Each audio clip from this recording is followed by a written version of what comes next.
اعوذ باللہ من الشیطان الرجیم، بسم اللہ الرحمن الرحیم۔ سورہ بقرہ کی آیتیں پڑھ رہا ہوں، آیت نمبر 188، آیت نمبر 189۔ وَلَا تَأْكُلُوا أَمْوَالَكُمْ بَيْنَكُمْ بِالْبَاطِلِ وَتُدْلُوا بِهَا إِلَى الْحُكَّامِ لِتَأْكُلُوا فَرِيقًا مِّنْ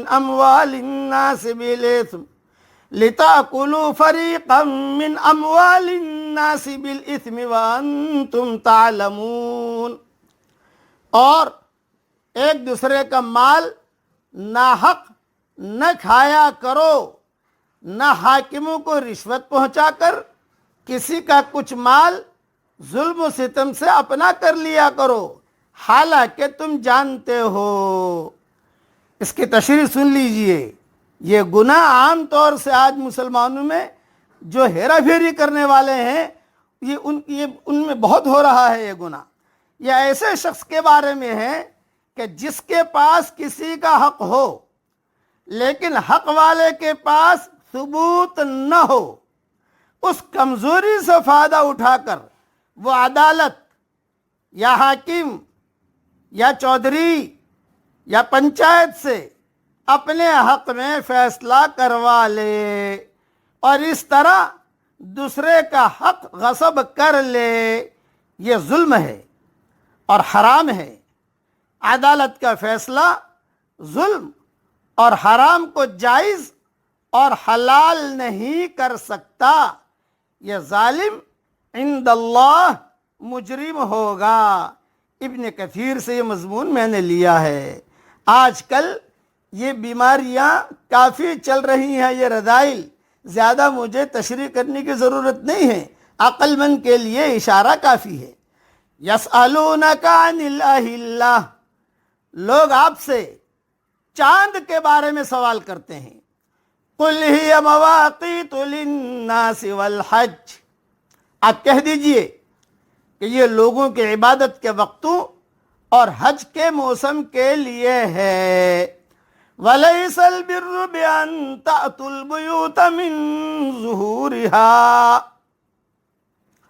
احرام کی حالت میں اور گھروں کے پیچھے سے تمہارا آنا کچھ نیکی نہیں۔ وَلَكِنَّ الْبِرَّ مَنِ اتَّقَى، بلکہ نیکی والا وہ ہے جو متقی ہو۔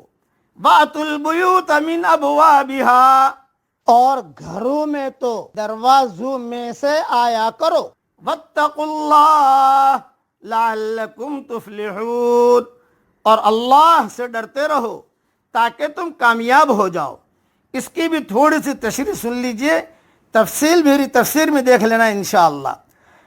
انصار اور دوسرے عرب جاہلیت میں جب حج یا عمرہ کا احرام باندھ لیتے اور پھر کسی خاص ضرورت کے لیے گھر آنے کی ضرورت پڑ جاتی تو دروازے سے آنے کے بجائے پیچھے سے دیوار پھلانگ کر گھر میں آتے، اس کو وہ نیکی سمجھتے تھے۔ تو اللہ تعالیٰ نے فرمایا بھئی یہ نیکی نہیں ہے، گھر میں تو اپنے دروازوں سے آیا کرو، نیکی تو یہ ہے کہ تم تقوی اختیار کرو۔ اللہ تعالیٰ ہم سب کو تقوی دے۔ پڑھ لیجئے میرے ساتھ، اللہم البسنا لباس التقوی، اے اللہ ہم سب کو تقوی کا لباس عطا فرمائیے، آمین۔ اور اب ہم کو تقوی کا لباس پہنائیے بھی، آمین۔ وآخر دعوانا ان الحمدللہ رب العالمین۔